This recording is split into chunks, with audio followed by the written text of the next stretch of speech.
Hi, everybody. Today's Saturday, July 4th, 2026, and our dear friend Larry Johnson is here with us. Look at this beautiful shirt he put on. Yeah, broke out one of the Larry, 4th of July shirts. Yeah. Beautiful. And happy 4th of July, Larry. And let me start with some sort of communication between the head of Iranian parliament and Donald Trump. Donald Trump recently, he said that Iran is supposed to use money to buy food for their people, because right now their people are very hungry. They're starving. And they're buying it exclusively from the United States: corn, soybean, wheat, and all of that. And here what the head of Iranian parliament yesterday posted, that imagine having 40 something million of your own citizens on food stamps and call another nation hungry. This is not a proclamation. This is a projection. This is the response from the Iranian parliament, because they were criticizing in Iran the Iranian delegations. They say they don't need to negotiate with the United States. What is the main reason to negotiate with the United States? But they're under pressure from inside, not from the people in Iran, I would say, but some political parties within Iran. They're seeing the situation between Iran and the United States. They're criticizing because they have no memory, to be honest, between Iran. No positive memory that would suggest that something good can happen between Iran and the United States. That's why they go that way. But when it comes to Donald Trump, I think, Larry, what has happened as an outcome of this war, and every time that I think about the war and the outcome of the war, my main question is, why does Donald Trump need an agreement, some sort of a treaty or some sort of MOU before leaving the region? Well, he needed to get the Strait of Hormuz back open, because the United States needs the high sulfur oil that comes out of the Persian Gulf.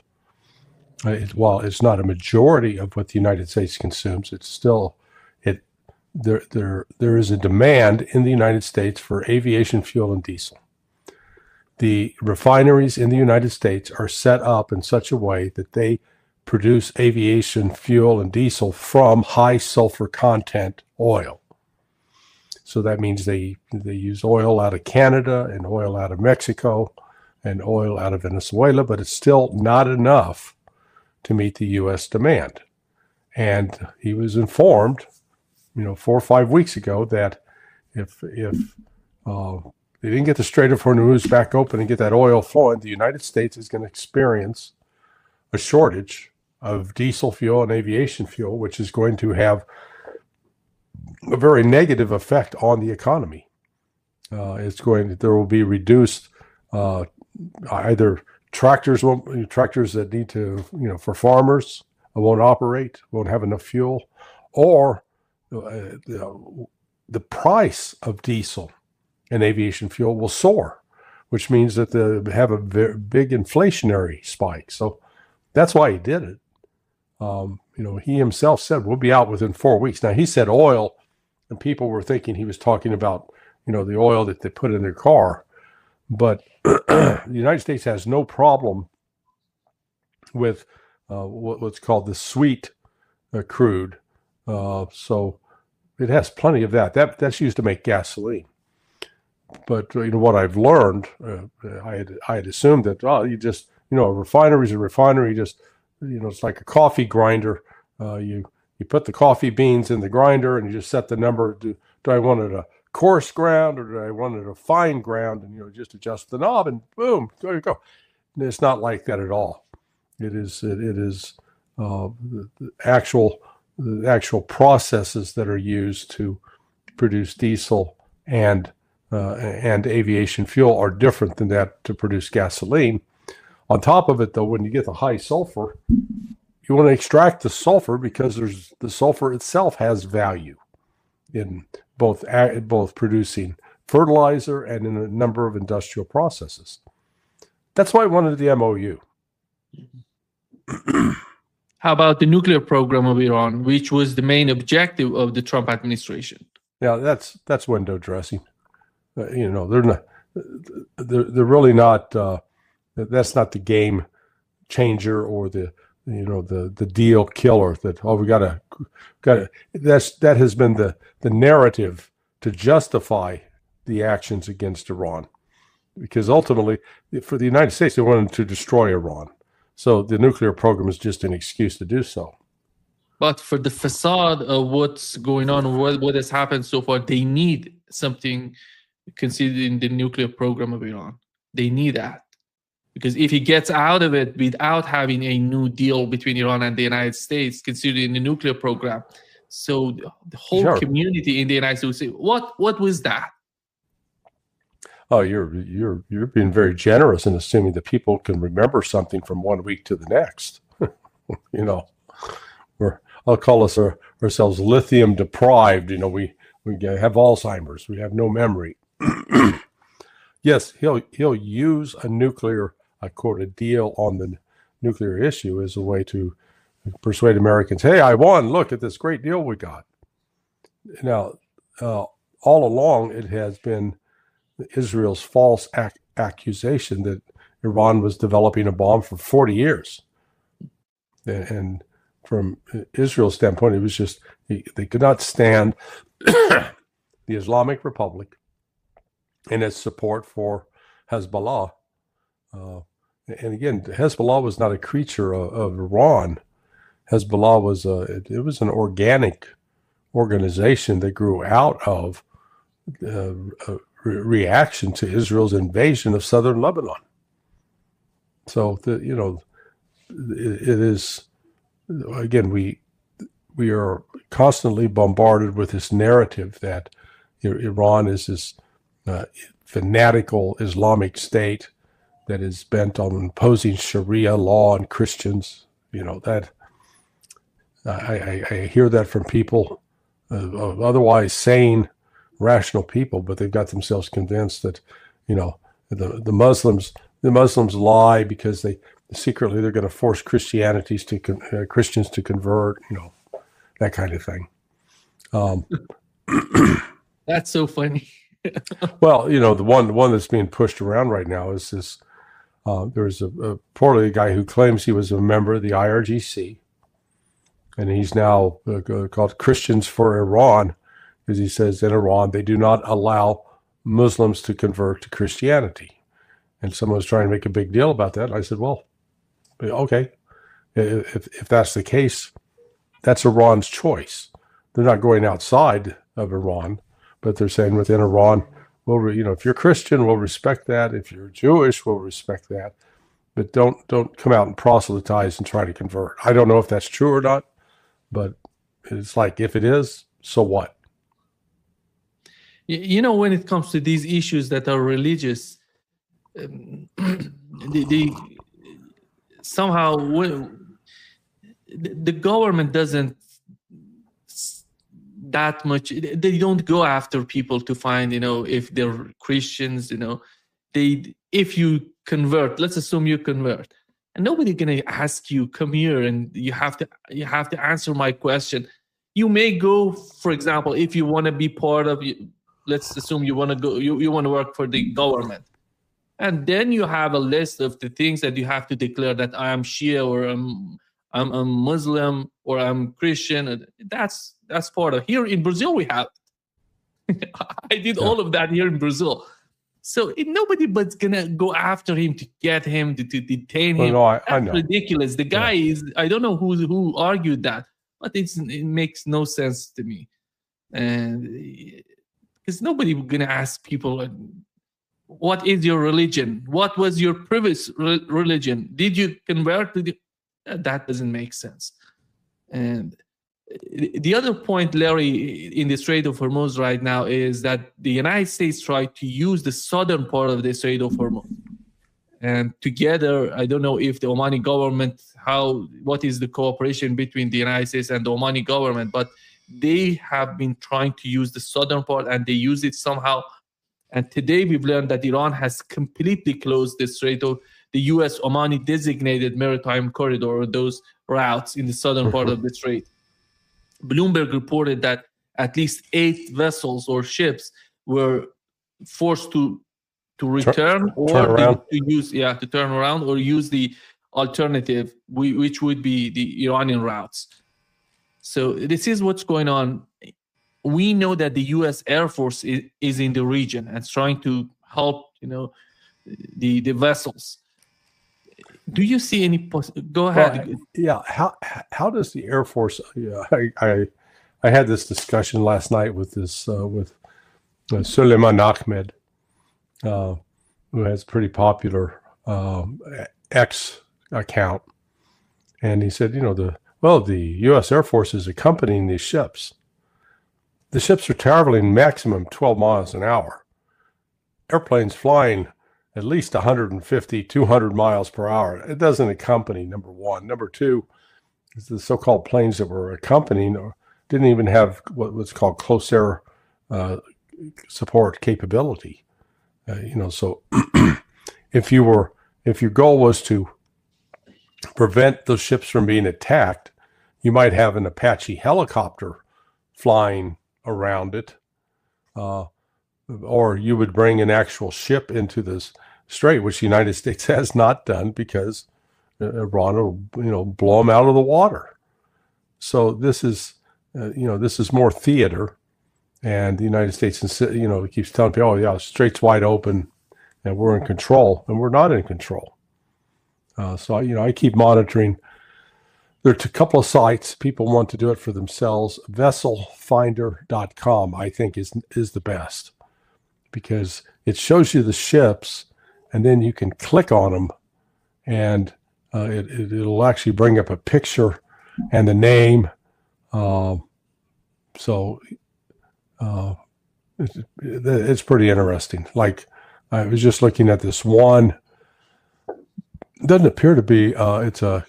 It's called a chemical oil products tanker. So it is sailing. Its destination, it says, is AEDXB. I have no idea what that is.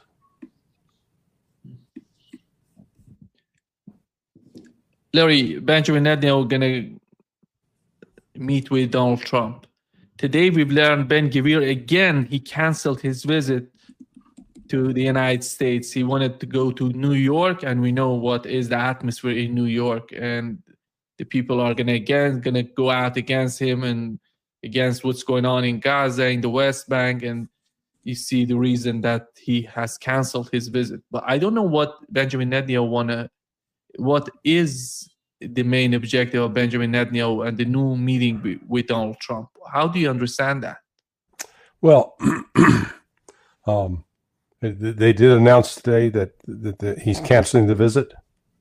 Benjamin Netanyahu, no. He's going to go to the United States, but Ben-Gvir has canceled his visit to the United States because he's not that important. I think what's important is the meeting between Donald Trump and Benjamin Netanyahu.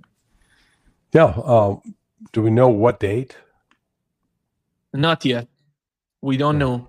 Yeah. So Netanyahu's going to come, and they're going to have, we'll probably have all the great photo ops and the pledges again of support for Israel, et cetera, et cetera. This is, but it's not right now. That's not going to change the fact that the United States is withdrawing its forces. I learned last night, was it, I can't remember, it was either Mario or Suleiman. I guess Mario reported that the B-52s that were stationed at Farnsworth in Britain, they have now left and come back to the United States. And after they left, a group of F-15s that had been based at Jordan flew into the UK en route back to the United States. So there is a drawdown of U.S. military force that had been deployed into the region. That's coming back. So Netanyahu, I'm sure would try to press Trump for, some sort of military commitment. And I don't know if Trump will be able to give it. what sort of commitment is that going to? Does he really want to go after Iran again? And yeah, oh yeah, absolutely, they want to go after Iran again. Yeah. So the outcome. What sort of outcome is he seeking for? Well, he's going to try. I was presuming he's going to try to talk Trump into another attack on Iran. Because they're and try to get Trump's support, continued support for maintaining Israeli operations in southern Lebanon. Now, also, there are issues with respect to Gaza. Apparently, Trump he's backed away from the demand that Hamas be disarmed.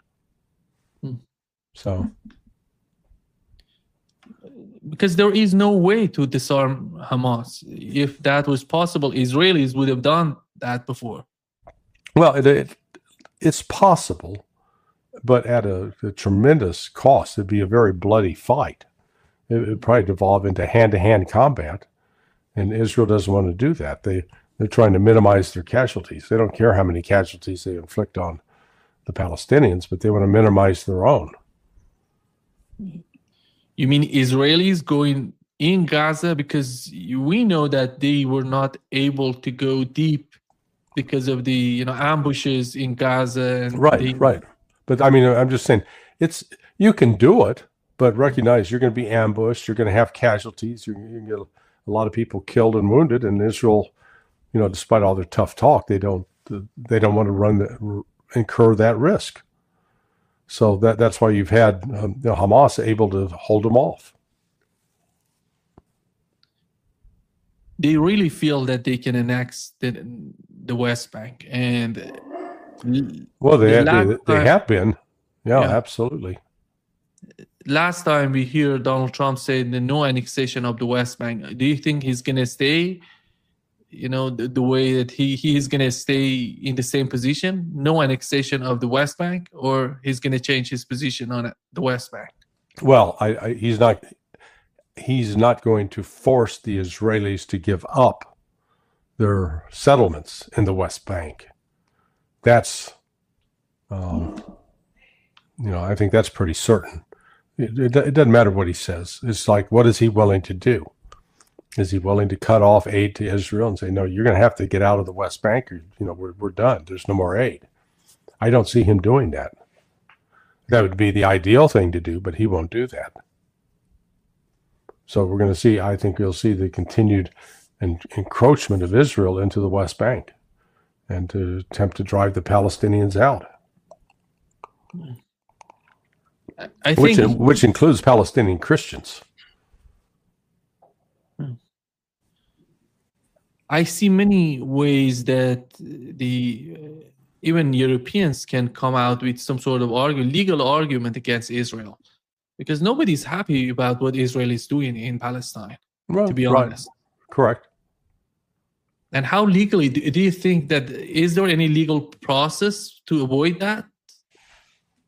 No, this is not, the only thing that Israel will understand is if it is completely isolated. So like right now in the UK, there's a group of parliamentarians from both the Tory party and the Labour Party that are working together to impose more sanctions on Israel. But it's still a minority number. It's only like 75. So as long as the countries of the West continue to look the other way and not enforce sanctions on Israel, Israel will continue to do what it's doing. Larry, the new reports, it shows that it seems that Iran and the United States are going to meet again on July 11th in Pakistan to talk.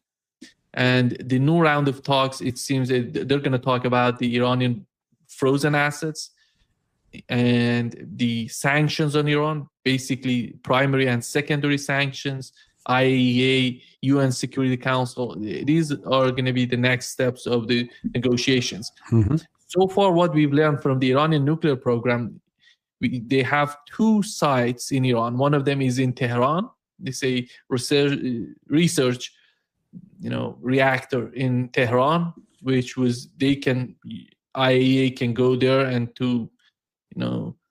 inspectors can go there and verify.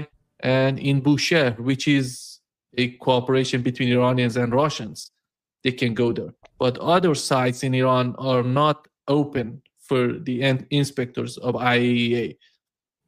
So let's assume the time by July 11th. And do you see so far with what we've seen from those important points in MOU, are they advancing? Are they somehow moving forward? Oh, no, I think there's zero progress at all. So, it was signed on June 17th, 60 days that Iran will allow ships to pass without paying tolls. And then on day 61, they're going to force tolls. There are so many different issues. And the biggest issue is Lebanon. The United States is supposed to force Israel out of Lebanon. Instead, it's cutting the deal to let Lebanon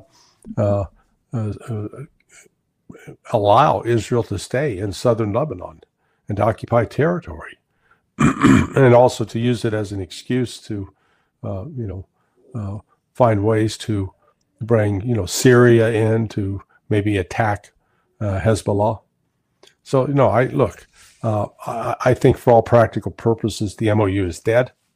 The United States is not going to free up the assets, the frozen assets.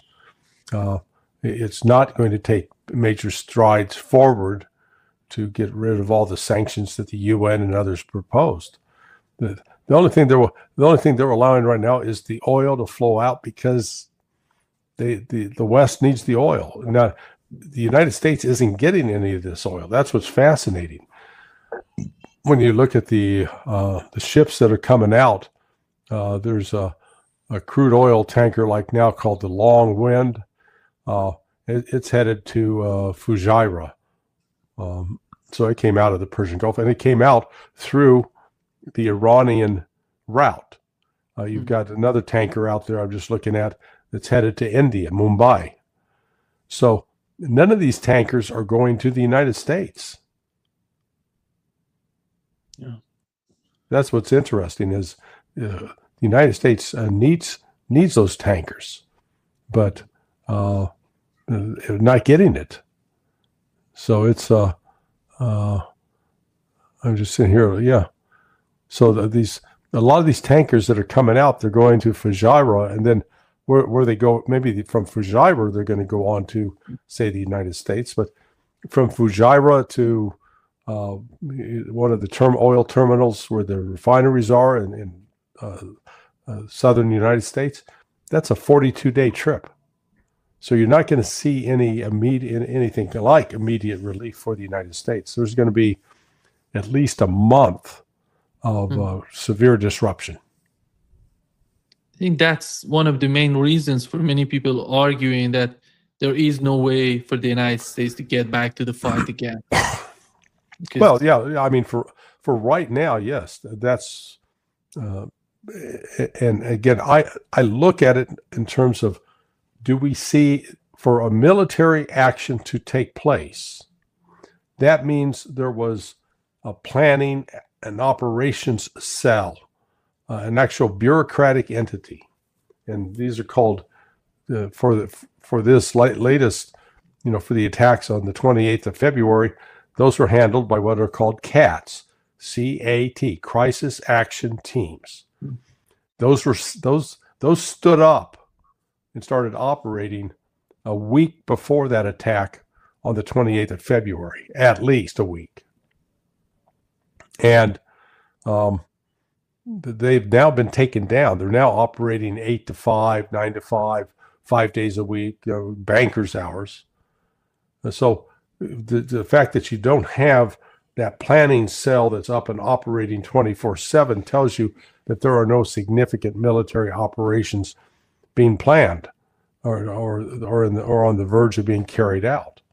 So you have to look at things like that to understand, is the United States going to go back to war? If they decide, okay, we need to re-engage, then that cell's got to stand up, and then you got to start deploying air assets and other support equipment and personnel to the region.